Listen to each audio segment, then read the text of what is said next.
नमस्कार, आप देख रहे हैं सर्व इंडिया न्यूज और सर्व इंडिया न्यूज में मैं आपका स्वागत करता हूं। आप देखते रहिए सर्व इंडिया न्यूज। धन्यवाद, नमस्कार।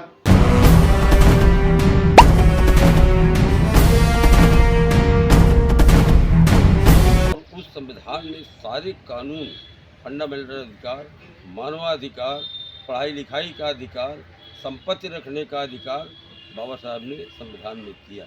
संविधान का मतलब सब माने बराबर, विधान माने विधि कानून। 47 के पहले इस देश में कोई कानून और कोई विधि नहीं। 47 के बाद से संविधान लागू हुआ जो प्रजातंत्र के आधार पर है। प्रजा माने आम जनता। आज पहले राजा होते थे, बादशाह होते थे, तो राजा प्रजा आज का राजा रानी के पेट से नहीं बल्कि उसी बैलेट बॉक्स या इलेक्ट्रॉनिक मशीन से पैदा हुआ। तो अब सबसे बड़ा अधिकार जो बाबा साहब ने दिया था वोट का, एक आदमी की एक वोट की एक कीमत का अधिकार। उसी वोट के आधार पर बाबा साहब ने सोचा था कि जब ये समाज जागरूक हो जाएगा, ये समाज चिंतन करना शुरू करेगा, कुछ पढ़ लिख लेगा, तो आज नहीं तो कल इस देश की सबसे बड़ी पंचायत दिल्ली की पार्लियामेंट और प्रदेश की पंचायत लखनऊ में कब्जा करेगा। और जब ये पंचायत में पहुंच जाएंगे इस समाज के लोग, तो निश्चित रूप से समाज में गैर बराबरी का दर्जा खत्म होकर बराबरी का, समता, स्वतंत्रता, न्याय और बंधुत्व का आधार बराबर मजबूत होगा। संजोग ही है बाबा साहब हमारी बीच से 1956 में चले गए। मानव श्री कांसीराम जैसे व्यक्ति जिनका जन्म पंजाब में हुआ था, नौकरी वो महाराष्ट्र में कर रहे थे, लेकिन बाबा साहब की किताबों को पढ़ा, अपने विभागों में भी देखा, जात पात प्रैक्टिकल नहीं मिलेगा। और जो मिलेगा इनके बड़े बड़े उद्योगपतियों को विकसित देखेंगे, लेकिन आम जनता का कोई विकास होने वाला नहीं। ऐसी स्थिति में अगर फिर से बहन जी को सरकार में लाने के लिए, 5वीं बार मुख्यमंत्री बनाने के लिए उत्तर प्रदेश के लोगों ने तो कमर कस लिया है और जी जान लगा के, जैसे आज आपके यहाँ मीटिंग कर रहे हैं, ऐसे पूरे प्रदेश में पर डे कम से कम 500 मीटिंग हो रही है। पर डे आज की तारीख में सुल्तानपुर में कम से कम 10 मीटिंग हो रही। दूसरी मीटिंग ये है, इसी तरह हर विधानसभा में 2 मीटिंग लगी है, तो कम से कम 10 मीटिंग हो जाएगी नहीं। पूरी आम जनता एकदम दिल से और मन से बहन जी को 5वीं बार मुख्यमंत्री बनाने के लिए लगे हुए और अपने तन मन धन से। आप जानते हैं सरकार नहीं है, कोई आपको सरकारी गाड़ी नहीं देगा। जो भी कुछ करना है, अगर ये राजपाट का मामला है, ये खेल तमाशा नहीं है। अगर सरकार में देना लाना है, सरकार बनाना है, लखनऊ की पंचायत को, दिल्ली की पंचायत को कब्जा करना है, तो इसके लिए बहुत कुछ कुर्बानी देना पड़ेगा। कुर्बानी का मतलब लोग जान दे देते थे, लेकिन आज वो स्थिति नहीं है। जान देने की ज़रूरत नहीं है, केवल अपने वोटों को हमें इकट्ठा करने की टिकों में भी जाना पड़ेगा। रोज अपने लिए आइए, तब जा कर के राजपाट मिलेगा। और आज बहन जी अगर मुख्यमंत्री होती तो एक फोन भी यही से करते, तो यहाँ कप्तान साहब चले आते, दरोगा की बात होती। ऐसा अंतर आता था। 1 रुपया किसी की चाय नहीं पी गई है, फ्री में लोगों का आवाज़ दिया गया। बहन जी ने 23 लाख से ज़्यादा नौकरी दिया, 22 लाख की भर्ती सबसे पहले खोला और ऐसी जातियों को राजनीति में उठाने का काम किया, जैसे पाल बिरादरी है, चौहान बिरादरी है, चौहान लुनिया चौहान, निषाद कैबिनेट में मंत्री बनाने का काम किया, MLC बनाने का काम किया। प्रजापति जी MLC हुए थे, मौर्य समाज के MLC सांसद और विधायक हुए। हर उनको क्या कहते हैं, ओम प्रकाश राजभर को ले गए, जिलाध्यक्ष रहे बसपा के। इसी तरह अनुप्रिया पटेल जी, इनको कुछ मिला नहीं, ये लोग समाज के लिए कुछ कर नहीं पाए, इसलिए आज उनका समाज भी ये एहसास कर रहा है कि इन लोगों के फंसाने में अब कुछ नहीं आना है। फिर से बहन कुमारी मायावती जी को मुख्यमंत्री इस प्रदेश का बनाना है 5वीं बार, ये संकल्प है जनता का।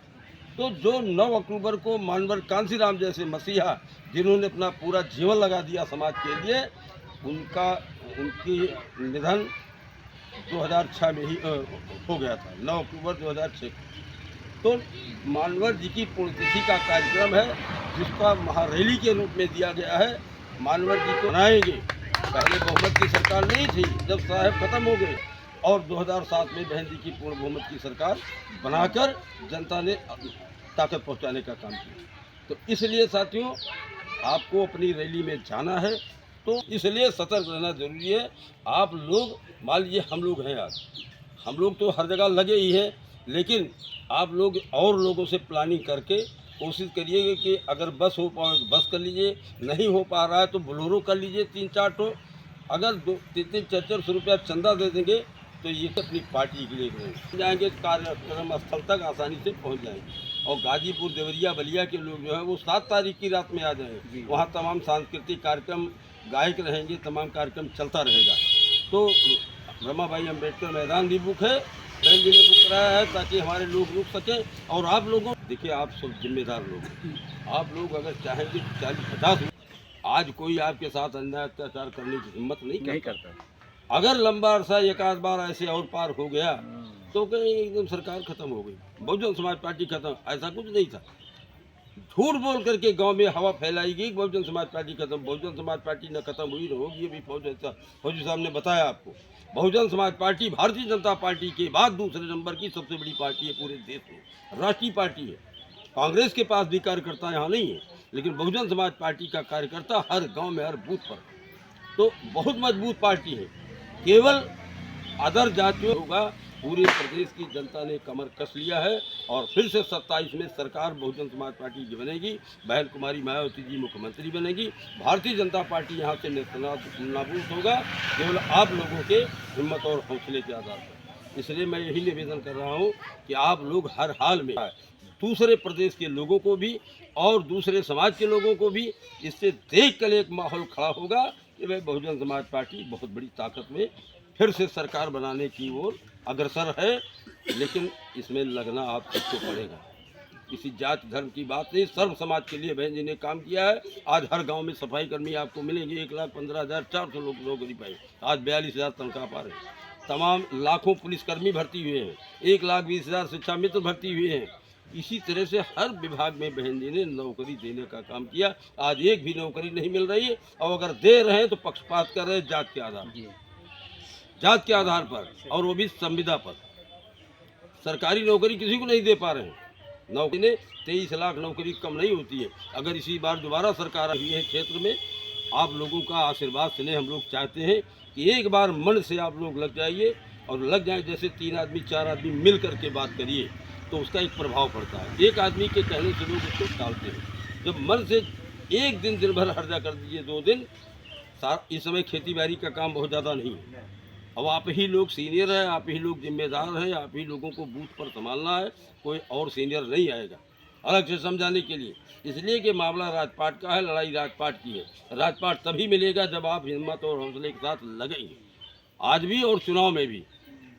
तो अभी से जब तय कर लेंगे तो नहीं बस हो पाएगी, 2-4 बोलेरो कर लीजिए। मतलब एक गांव की बात नहीं, 2-3-4 गांव मिल करके कर लीजिए। तो निश्चित रूप से यहाँ से आप लोग जाएंगे। कुछ लोग ट्रेन से भी, जो दुबीपुर ब्लॉक नज़दीक है वहाँ से, कुछ लोग गाड़ी रेल से भी जाएंगे। तो इन्हीं बातों के साथ मैं आप सबका स्वागत करते हुए, अभिनंदन करते हुए इतना जानना चाहता हूँ कि आप सभी लोग हमारी बातों से कुछ सहमत हैं? ठीक ना?